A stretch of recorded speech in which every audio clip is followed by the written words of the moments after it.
جی آج ہمارے ساتھ یو کے پی این پی کے چیئرمین سردار شوکت صاحب موجود ہیں، اور آج ہم ان سے پاکستان کے اندر اور خاص کر ہم دیکھ رہے ہیں کہ ہمارے جو آس پاس کے ممالک ہیں، ہمسایہ ممالک ہیں جس میں ایران، افغانستان اور دوسرے مسلم ممالک شامل ہیں،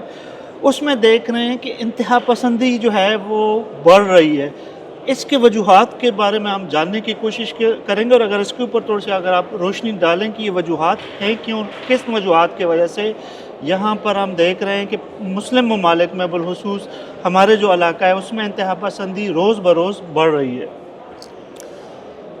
بہت شکریہ یونس خان صاحب، آپ نے بہت اہم سوال کیا ہے، اور یہ جو مذہبی انتہا پسندی ہے اس کے بہت سوسائٹیز پہ دور رس اثرات مرتب ہو رہے ہیں، لیکن دیکھنا یہ ہے کہ کیا اسلامی تعلیمات کے اندر ایکسٹریمزم ہے یا کچھ لوگوں کے اپنے ویسٹڈ انٹرسٹ ہیں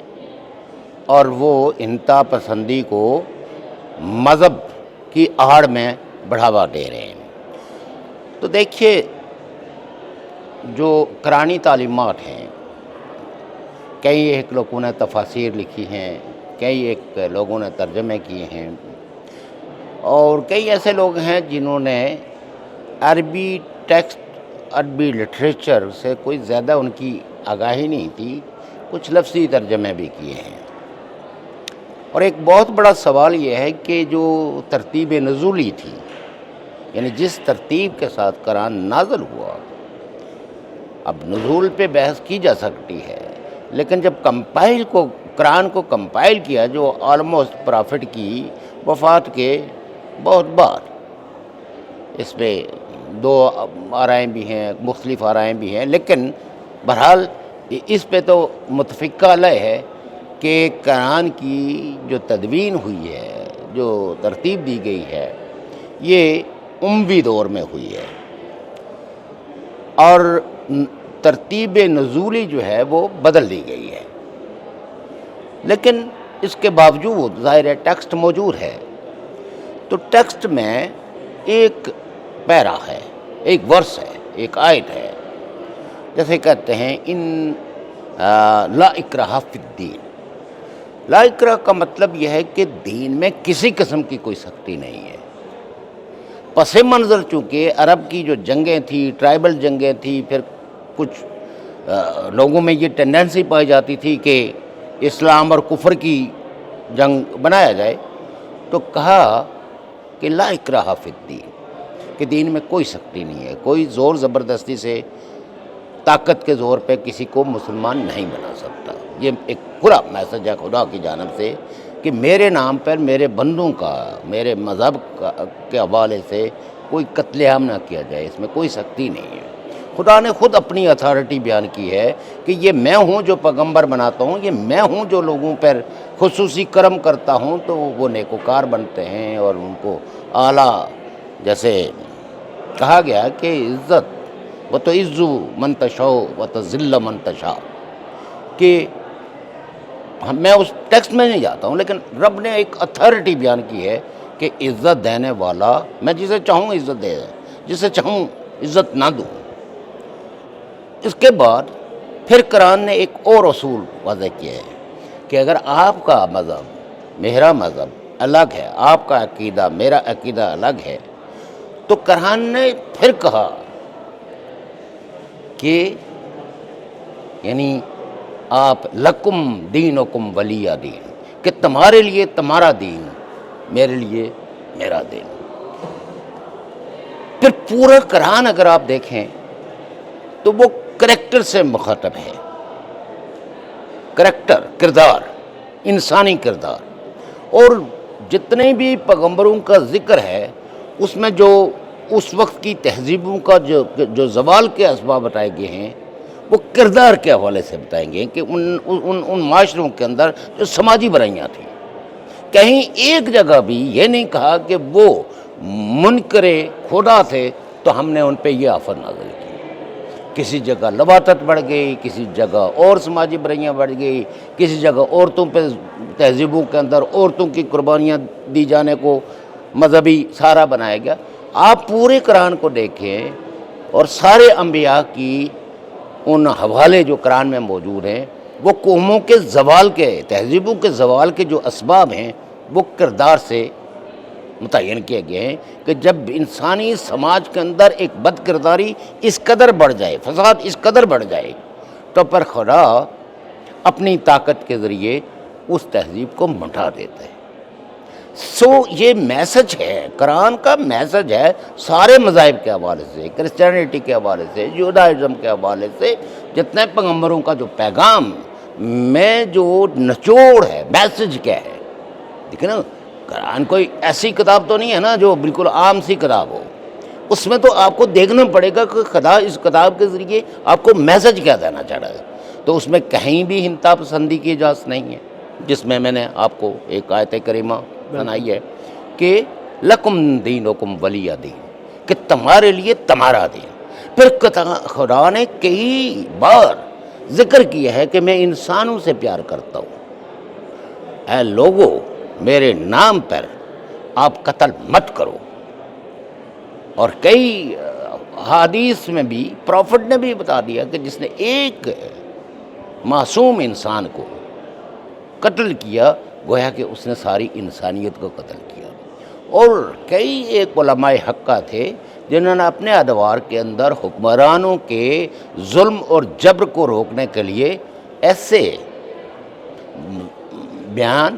ایسے مسائل کیے ہیں کہ حکمرانوں کے عتاب کا شکار رہے. اور ایون یہ جو آپ ہمارے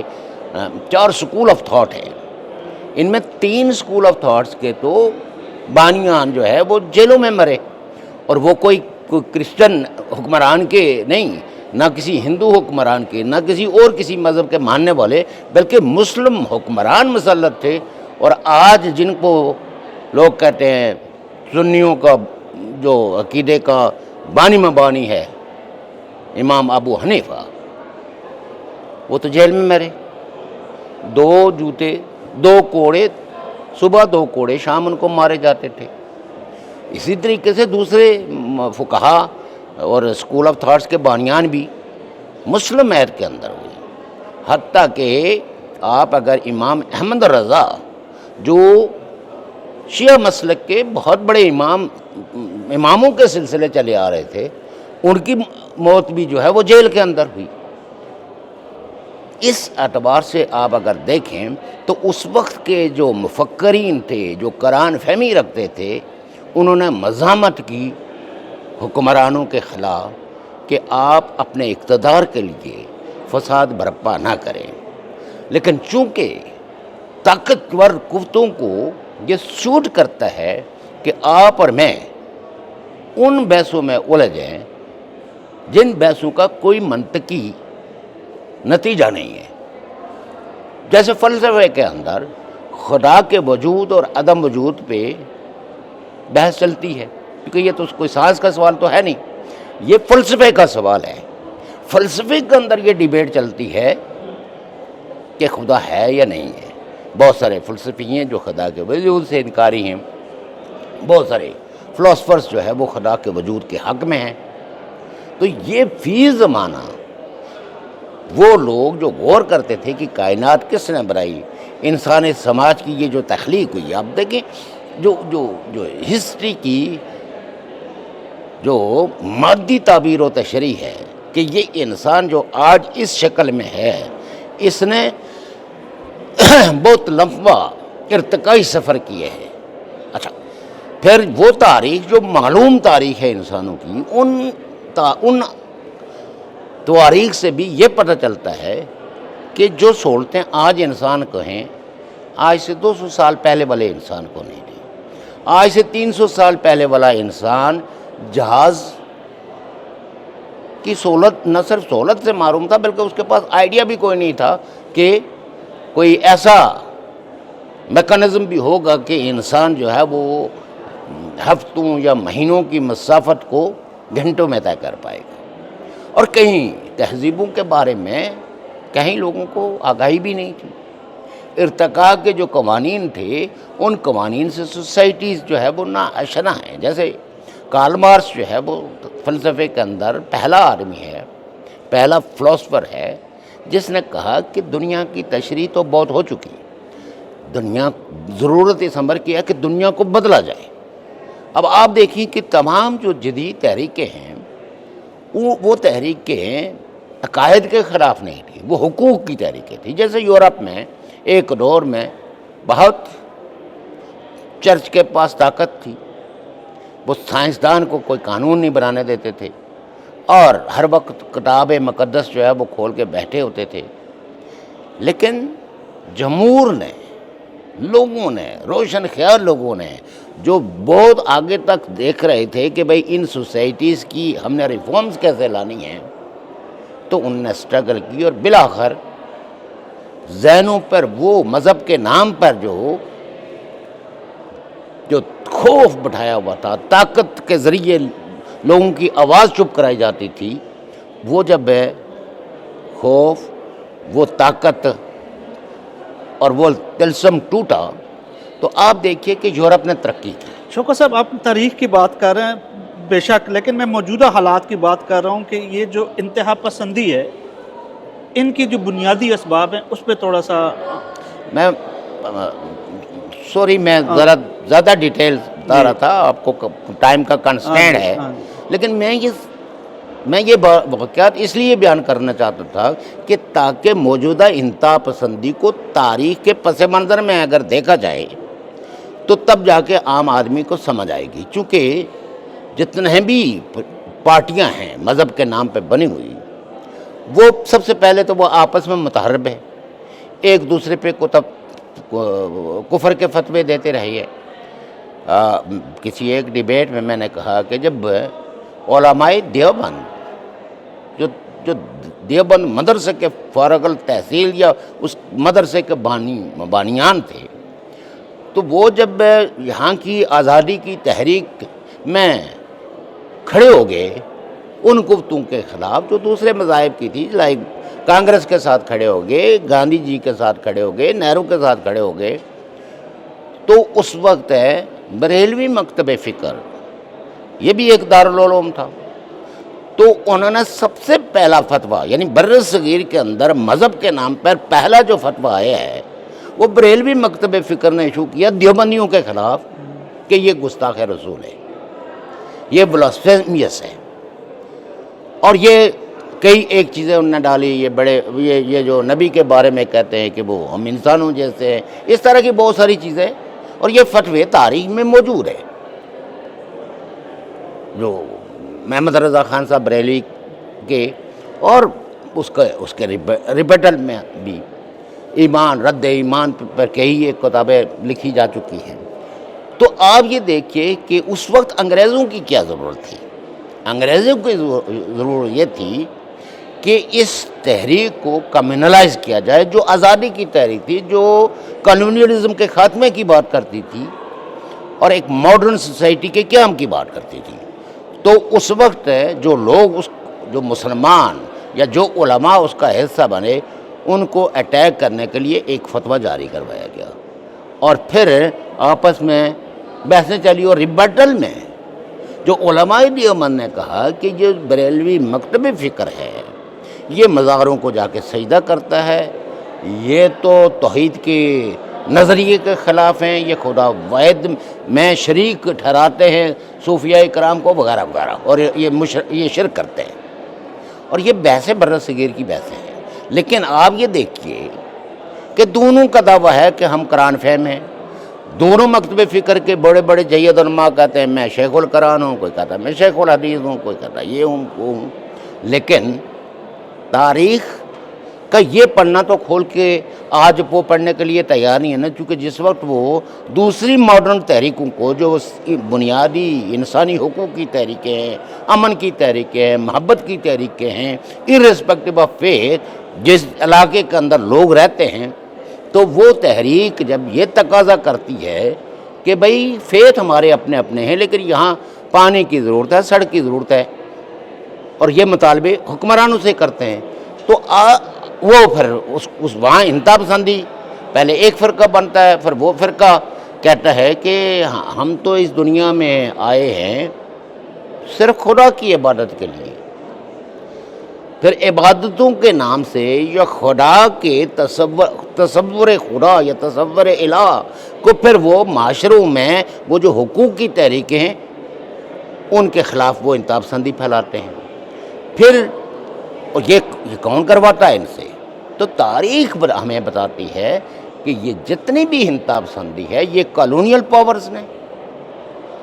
اور وقت کے حکمران جو بھی حکمران رہے وہ چاہے مسلم ہیں غیر مسلم ہیں ان کی ضرورت ہے کہ تاکہ لوگ فرقوں میں تقسیم ہوں، تاکہ لوگوں کو دوزخ اور جنت کے خوف میں مبتلا کر کے ایک قتل کو جائز قرار دیا جائے کہ آپ نے ایک نان مسلم کو مارا، آپ نے ایک شیعہ کو مارا، آپ نے ایک سنی کو مارا، آپ نے ایک دیوبندی کو مارا، ایک بریلوی کو مارا، بالکل آپ نے درست کیے ہے اور اس کو کانگریچولیٹ بھی کیا جاتا ہے.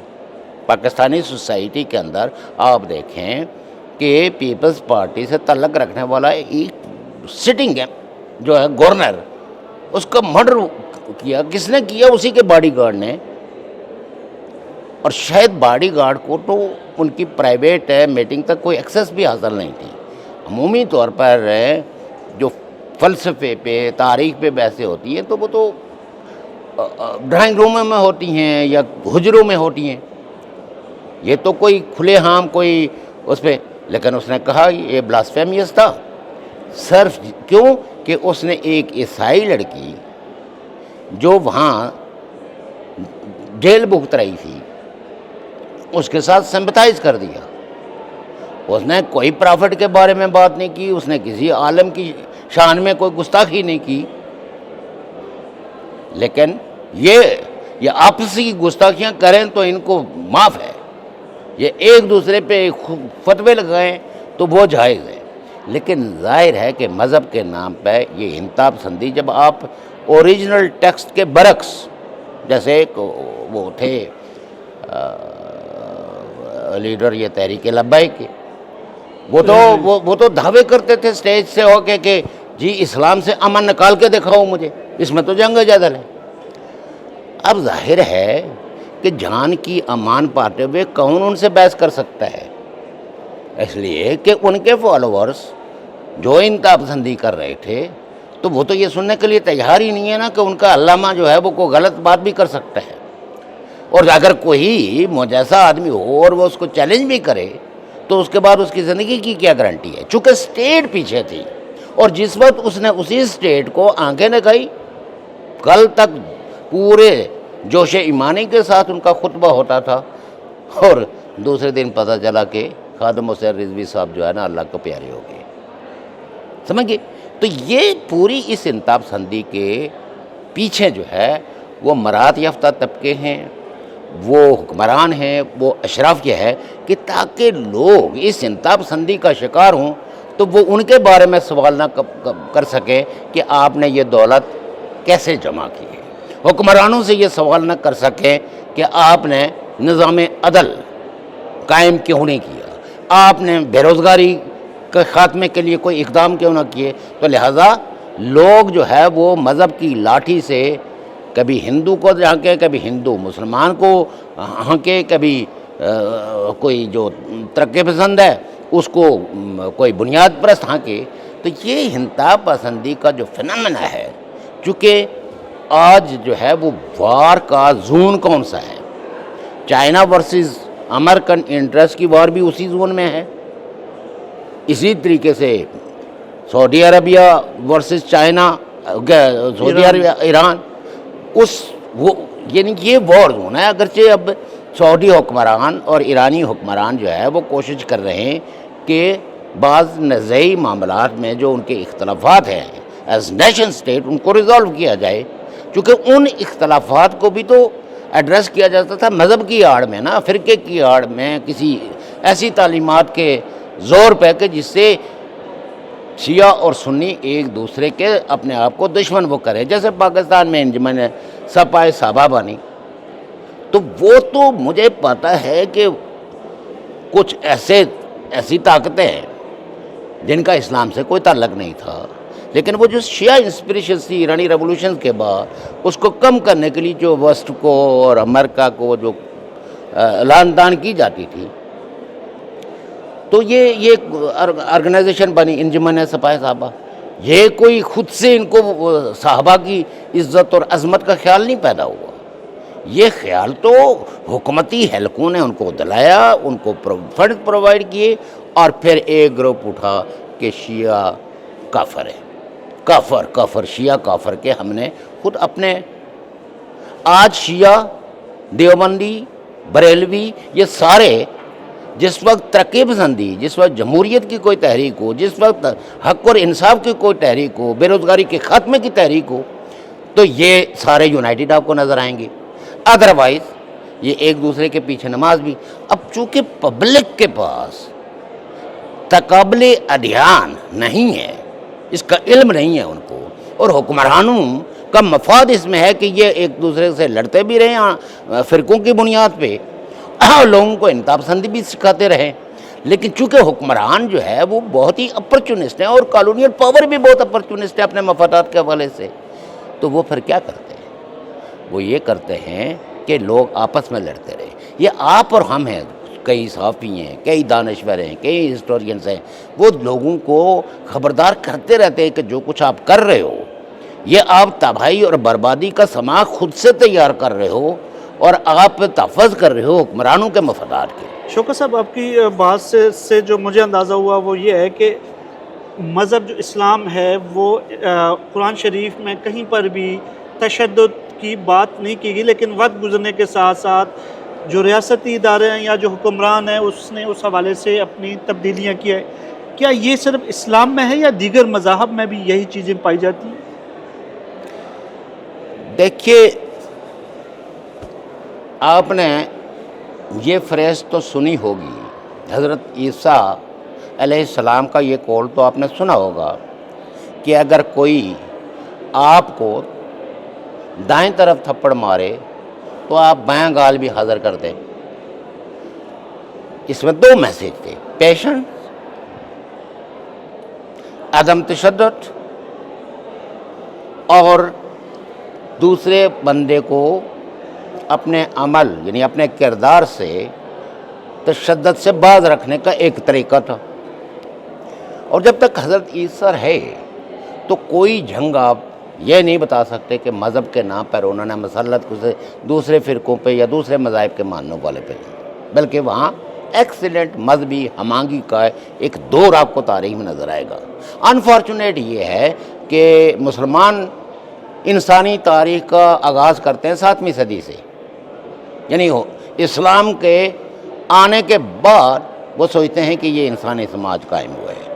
ان کی سائنس، ان کی فکر، ان کا جو سماجی شعور ہے وہ خلفائے راشدہ سے آگے نہیں بڑھ پایا۔ اسی طریقے سے کرسچینٹی نے اپنی انہی تعلیمات کو، وہ مذہب جو ہمانگی سکھاتا تھا، عدم برداشت سکھاتا تھا، لوگوں کے ساتھ پیار اور محبت سکھاتا تھا، عدم برداشت کے خلاف کھڑا تھا، انہی تعلیمات کو ڈیویٹ کر کے تو کرسچن ورلڈ نے یعنی کرسچینٹی کو ماننے والوں نے پوری دنیا فتح کر لی۔ پوری دنیا میں کالونیلزم، آج اگر آپ اس یورپ کے اندر جتنی بھی اونچی بلڈنگ ہیں، جتنی بھی شاہکار عمارتیں آپ کو نظر آئیں گی، تو یہ ان غلاموں کی تعمیر کی ہوئی ہیں جن کو، جبکہ یہ کرسچینٹی کی تعلیمات تو نہیں تھی، تو ڈیویٹ کی گئی، چونکہ کالونیل پاور کی ضرورت تھی کہ غلامانہ نظام کو برقرار رکھا جائے، اور بہت عرصے تک غلامی جو ہے وہ قائم اور دائم رہی، اس کو متروک قرار نہیں دیا گیا۔ یہ جدید تحریکوں کا اثر ہے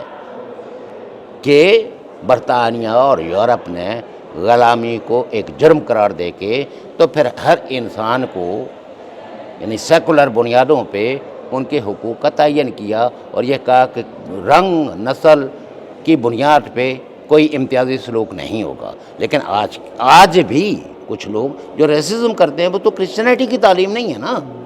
کرسچینٹی کی تعلیم تو یونیورسل ہے،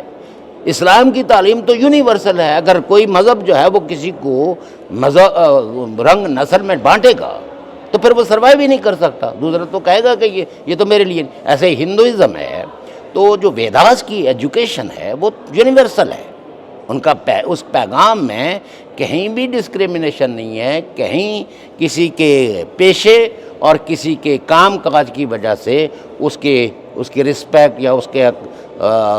جو ہے وہ درجہ بندی نہیں کی گئی. لیکن پریکٹس کیا ہے؟ پریکٹس بادشاہوں کے دور میں ہندوازم کو بھی استعمال کر کے تو یہ جو تصور ہے جی یہ کھشتری ہوگا، یہ شودر ہوگا، یہ ہوگا، یہ پنڈت ہوگا، یہ برہمن ہوگا، اس کو یہ اختیار ہے کہ یہ رول کرے، اس کو یہ اختیار ہے کہ یہ مذہبی فیصلے کرے، اس کا یہ رول ہے کہ یہ گندگی صاف کرے. یہ سب جو ہے بعد کی ان تعلیمات سے ہٹ کے اپنی وقت کی ضرورتیں، حکمرانی کی ضرورتیں، حکمرانی کے آداب کی ضرورتوں کے پیش نظر ہندو مت بھی جو ہے وہ نسل اور رنگ اور یہ جو ہے. اور آج آپ دیکھیں کہ ہندوستان کے اندر جو سب سے بڑا سوال ہے کہ جو بیک ورڈز ہے، جو دلت ہے، ایک وقت تھا کہ دلت تو انٹچیبل تھے. تو یہ انٹچیبلٹی کا جو تصور ہے اوریجنل ٹیکسٹ میں تو نہیں ہے، ویداز میں تو نہیں ہے، جو بھگوان ہیں ان کا تو ایسا کوئی میسج نہیں ہے. یہ بعد کی ضرورتیں تھیں. اسی طریقے سے جوڈائزم یعنی حضرت عیسیٰ کا پیغام جو ہے، حضرت موسیٰ کا جو پیغام ہے وہ یونیورسل پیغام تھا غلامی کے خلاف. جب فرعون دیکھیں نا، جب فرعون کا ذکر آتا ہے تو کون تھا باغی اس وقت کا جس نے اس فرعون کی غلامی کے خلاف، اس بادشاہ کے خلاف بغاوت کی؟ تو حضرت موسیٰ تھے نا. اور آپ یہ دیکھیے کہ جو اگر آپ قرآنی ٹیکسٹ کو دیکھیں تو اس میں لگے گا جب پہلی دفعہ فرشتے نے ان کو کہا کہ آپ جائیں جا کے فرعون کو خدا کا یہ پیغام سنائیں، تو حضرت موسیٰ نے جھجک محسوس کی اور یہ کہا کہ میری تو زبان میں لکنت ہے، تو لہٰذا میرا بھائی جو ہے یہ بڑا شاندار آدمی ہے، بڑا دلیر آدمی ہے، اس کی گفتگو بھی بڑی پر اثر ہے، تو یہ اگر اس کو پیغمبر بنا دیا جائے تو میں اس کے ساتھ چلا جاؤں گا. یہ تو قرآن میں ہے. تو وہ جوڈائز مذہب جو ہے وہ ان کا بانی مبانی نے غلامی کے خلاف اسٹرگل کی. اب ہمارے ہاں بہت سارے اگینسٹ جوڈائز کہ پروپیگنڈا کیا جاتا ہے. جیسے ہی پروپیگنڈا جی دنیا میں 2 ریاستیں جو ہے نا وہ مذہب کے نام پہ بنی ہے، ایک اسرائیل ہے اور ایک پاکستان ہے. اب جو تاریخ سے نابالغ لوگ ہیں وہ اس بات کو بلیو کرتے ہیں، وہ عقیدے کی حد تک یہ بلیو کرتے ہیں کہ اسرائیل مذہب کے نام پہ بنا، جبکہ جوڈائزم جو ہے وہ ایک دھرتی کے ساتھ، ایک لینگویج کے ساتھ، ایک کلچر کے ساتھ وابستہ ہے، ایک ایتھنک گروپ ہے. اور یہ جو ماڈرن جیوز ہیں یہ تو کسی کو اپنے مذہب کی دعوت بھی نہیں دیتے، کسی کو شامل بھی نہیں کرتے. تو یہ کیسے ملک جو ہے وہ مذہبی بنیادوں پہ بن سکتا ہے کہ جب وہ اپنے مذہب کو کے اندر کسی کو شامل ہی نہیں کرتے، کسی کو اپنے مذہب میں شامل ہونے کی دعوت ہی نہیں دیتے. اور پھر جو اسرائیل کا جو کانسٹیٹیوشن ہے وہ تو ٹوٹلی سیکولر ہے. آپ اور برائیاں تلاش کر سکتے ہیں اسرائیل کے نظام حکومت کی، لیکن یہ اگر آپ کہیں گے کہ نہیں تو اس میں آپ وہ ڈائسپورا جو جوئش تھا جس کی پہلی کانفرنس یہاں بازل میں ہوئی آلموسٹ 18ویں صدی کے آغاز میں، پھر دوسری پیرس میں، پھر تیسری برسلز میں، اس کے بعد اور ایک وقت تھا کہ جوز کشمیریوں کی طرح ہی کوئی کسی دکان پہ کام کرتا تھا، کوئی تو وہاں یہ فنڈ ریزنگ کا ایشو بھی جو ہے نا انہوں نے پیدا کیا. اور جب فنڈز وہ کیے تو پھر انہوں نے کہا کہ اب ہم ایک ملک ہم کیسے پاور ریگین کر سکتے ہیں. اس میں اس نے بہت امپورٹنٹ رول پلے کیا. اور یہ میں نے بہت تقاریر میں بھی ذکر کیا کہ اسرائیل کے قیام میں جو ڈائسپورا یوز تھا اس کا بہت اہم رول ہے. اور پھر ایک بات، اور اسی طریقے سے جو پولینڈ ہے یہ ایک وقت میں بالکل ختم ہو گیا تھا، لیکن جو پولش ڈائسپورا تھا اس ڈائسپورا نے اپنا ورک کیا، یونٹی کا کنسپٹ دیا اور بالآخر انہوں نے وہ کامیاب ہوئی. بہت بہت شکریہ شوکت صاحب. ہمارے پاس وقت کی بھی قلت ہے اور امید ہے کہ اس سبجیکٹ پہ ہم دوبارہ آپ سے بات کریں گے. آپ کے وقت دینے کا بہت بہت شکریہ. Thank you.